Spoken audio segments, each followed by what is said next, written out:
Go for it. Okay. So this is called the Qlipr system. It's Qlipr, I believe. You can get them from NeverSync Tools.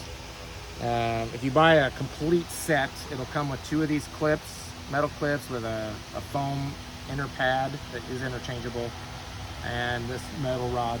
They have different lengths, so you kind of need to know the height of your structure in your tunnel of how long you want. This is about perfect. You want the maybe it's a little high. You want the bottom of that to be around your belly button, which is best. I've had them, unfortunately all my tunnels aren't built the same height, so some of them work better than others. This is about perfect. So and it allows you to work right around here most of the time, kind of in the green zone ergonomically. But initially you have to start out with a string, so I just use regular tomato tine, tie a quick loop that I can just yank off when I'm ready. And so the string is only there for the beginning of the season to get the plants up to the metal rod. Once both clips are on the metal rod, you yank the string out and throw the string away. Which makes it really nice at the end of the season because there's no strings. So you can just take the clips and the plants are just composting. So what you do is you always, whether you're on the up here or still on the string, it's the same idea.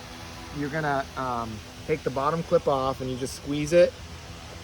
And then you can, I don't know if you can see these things interlock. So you squeeze them to open them and then it springs to close like that. So it just wants to pop off. Take it off.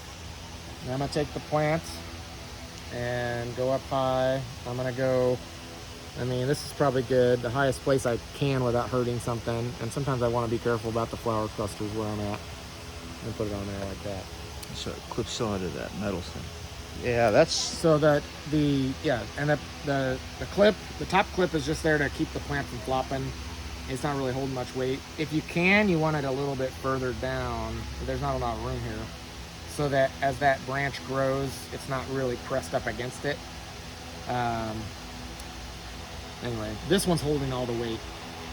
And then when you get higher, when you're starting to lower and lean, there's a nub on the bottom here. And these things hold pretty well on the wire, on the metal, but they will slide, especially with heavy beefsteak tomatoes. So the bottom one's holding the weight, and it's gonna be right there at that nub. And that top one is just holding it. When you take the bottom one off, the weight of the plant, if it's a beefsteak one, it'll want to slide anyway. So you're kind of holding it down and then sliding it and moving it over. The plant's gonna slide down to catch that nub, and then you're holding on to the top of the plant, and you're doing, I don't know, see if I can find one. We can do that here. Here, we'll do this one. Let's pretend this one had been properly pruned, and let's pretend the string was gone. Let's say I was going that way with them. Well, first off, I'd have pruned all this stuff off.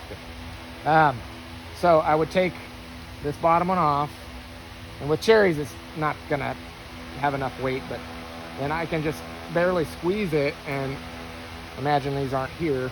I'd be moving it over and leaning it down, but I don't have room to move right now, so I'm doing that. And that's all you do. So you can do everything from the ground, and you're always working around here, which is super nice. You don't have to climb ladders. You can watch what you're doing, so you're not knocking fruit clusters against each other. I'm gonna move this one back up there. So like this one, so that one wants to slide. Can't really hold the weight. You don't normally do it this way. Just putting it back. Oops, that's a fruit cluster. I don't want to do that. So if it does slide, it'll just slide down to that nub. But normally you're not moving that bottom one. So the bottom one's always on the nub, and then you're sliding down to that. What other questions? Yeah? Oh, they sell separately. You can buy these wickets, which you could make them yourself, but they're made out of stainless rod, and they've got some nubs on the end, but they go across the bed, and you poke them in the ground. There's something to step on. They poke into the ground, and there's like a stop on it, so they go like, I think there's like 18 inches off the ground where the cross piece is, and it's pretty sturdy, a lot stronger than this. And then, so you're not actually lower and leaning, you just lower and move. So the Gotcha. heads stay vertical, and you're not trying to get this long thing or the fruit's dangling on the ground. So that what happens is the plant goes up over that thing and then just keeps on laying on those wickets, and the wickets are tall enough that the fruit clusters are hanging but not touching the ground. Right. So you get airflow, you get the fruit stuff. I bought some of them. I need to test. They're really expensive, so for the amount that you need, I mean, I need a lot. Do you have to give more space in the row for them? So no, you don't. You can have them just like this.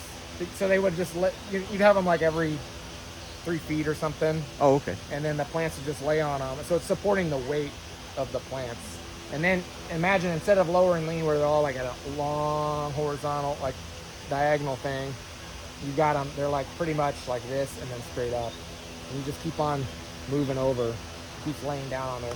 So I want to test it. They're very expensive for as many as I would need. So you can get them in different widths too. And you know, a lot of people do double row. So they've got a wider one that's like 40-inch beds. These are 30-inch beds, so they've got a narrower one for these kind of beds. I bought the wider ones because I may switch over to that at some point. And I can always just diagonally put them in there and still make them work, I think. So I can show those to you. They just came.